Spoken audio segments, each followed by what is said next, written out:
नमः संस्कृताय मित्रों, कैसे हैं आप। विश्वास है कि आप लोग स्वस्थ होंगे, मस्त होंगे।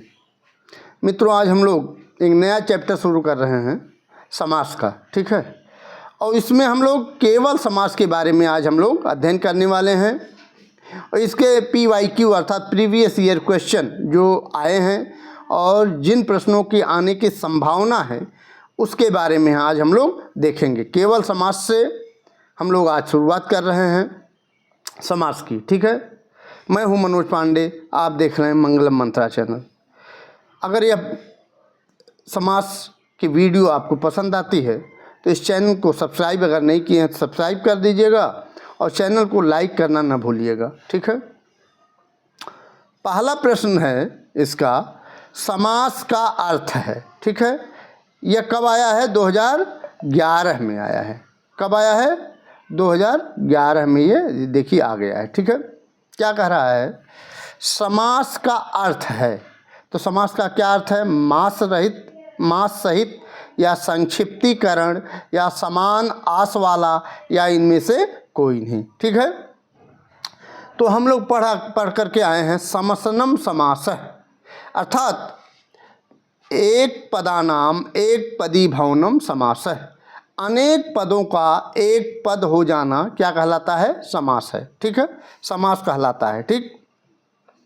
जब दो या दो से अधिक शब्द एक साथ जोड़ दिए जाते हैं तो इस साथ में जोड़ने को ही हम क्या कहते हैं? समास हैं, समास कहते हैं। अर्थात कह सकते हैं कि दो या दो से अधिक शब्दों को इस प्रकार जोड़ दिया जाए कि उसके आकार में कुछ कमी हो जाए, अर्थात छोटा हो जाए तथा अर्थ भी ना बदले, उसे क्या कहते हैं? समास कहते हैं, ठीक है।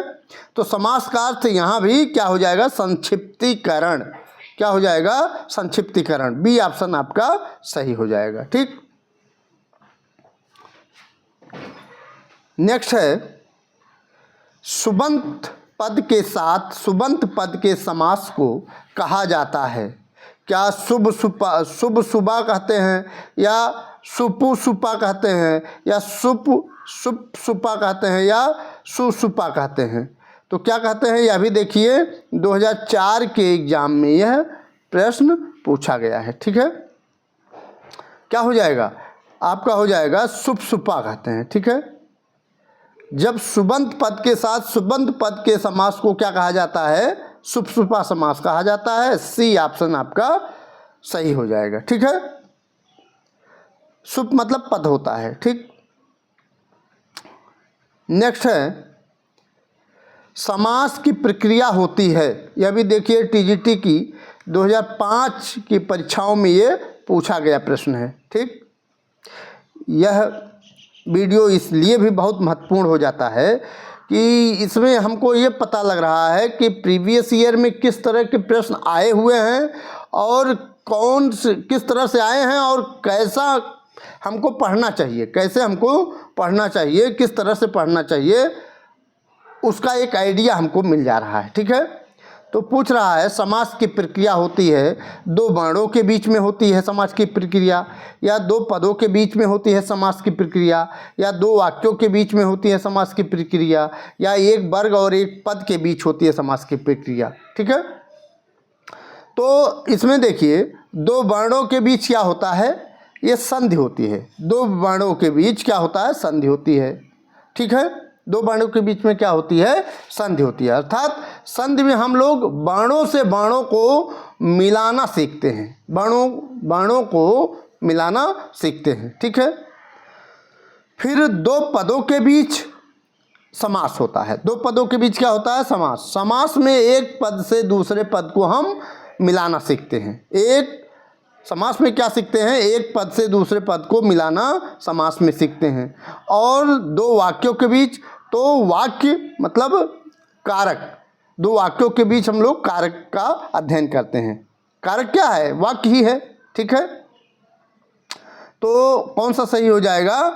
समास की प्रक्रिया होती है दो पदों के बीच। क्या?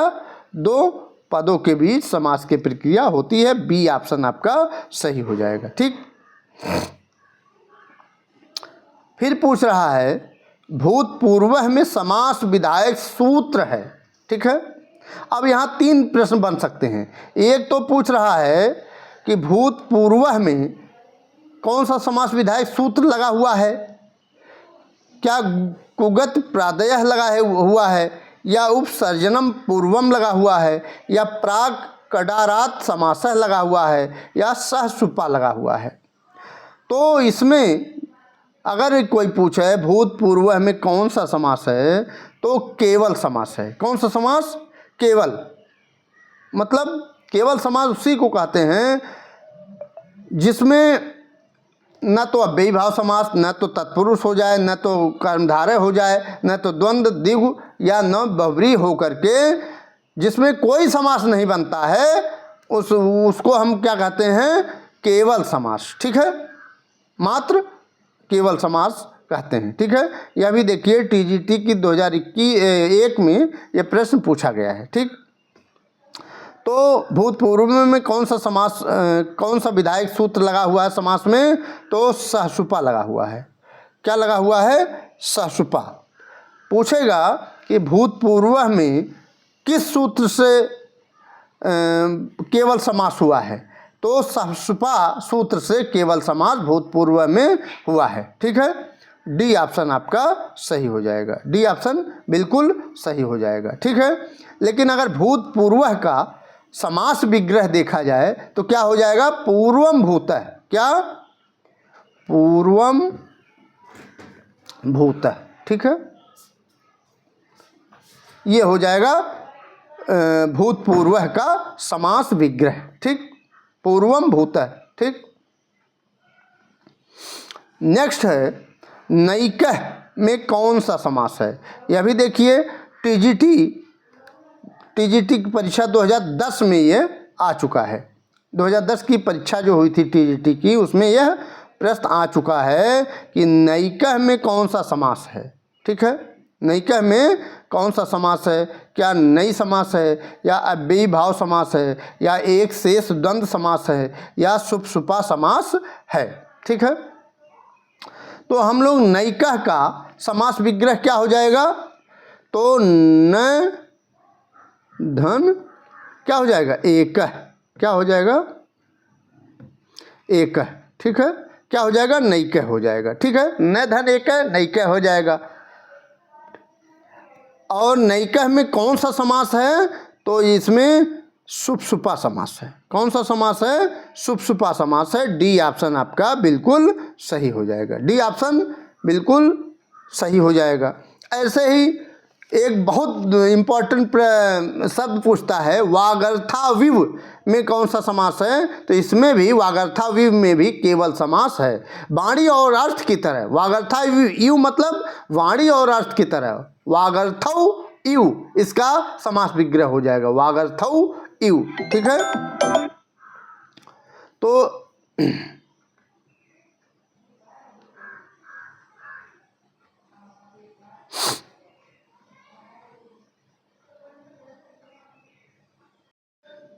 तो इसमें जान लिए आप। ठीक है, क्या हो जाएगा? नैकः में सुपसुपा समास हो जाएगा। और टीजीटी 2010 में यह प्रश्न पूछा गया है। ठीक है, न धन एकः नैकः यह समास विग्रह हो जाएगा। ठीक, नेक्स्ट है केवल समास का उदाहरण है। तो केवल समास का कौन सा? भूतपूर्व है, या पूर्व भाव है, या यथाशक्ति है, या पीताम्बरः है। तो इसमें देखिए यह भी 2000 कब पूछा गया है?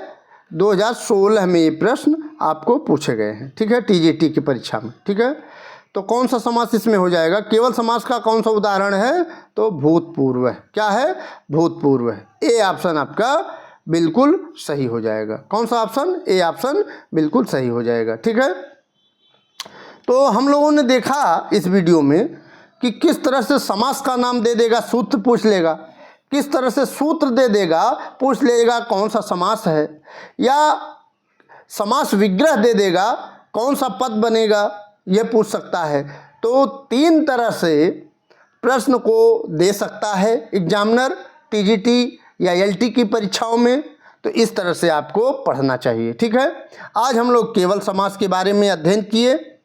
फिर हम लोग अव्ययी, इसके बाद जो वीडियो आएगा वह अव्ययी भाव समास से शुरुआत होगी। ठीक है, शुरुआत तो केवल समास से हो गई है। ठीक है।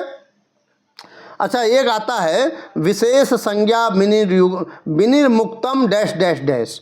तो क्या भरा जाएगा? विशेष संज्ञा विनिर्मुक्त केवल समास। तो केवल समास का यह सूत्र है। ठीक है, विशेष संज्ञा विनिर्मुक्त केवल समास। ठीक, तो आज मित्रों यहीं तक, मिलते हैं अगली वीडियो में। तब तक के लिए नमस्ते संस्कृताय, वंदे मातरम।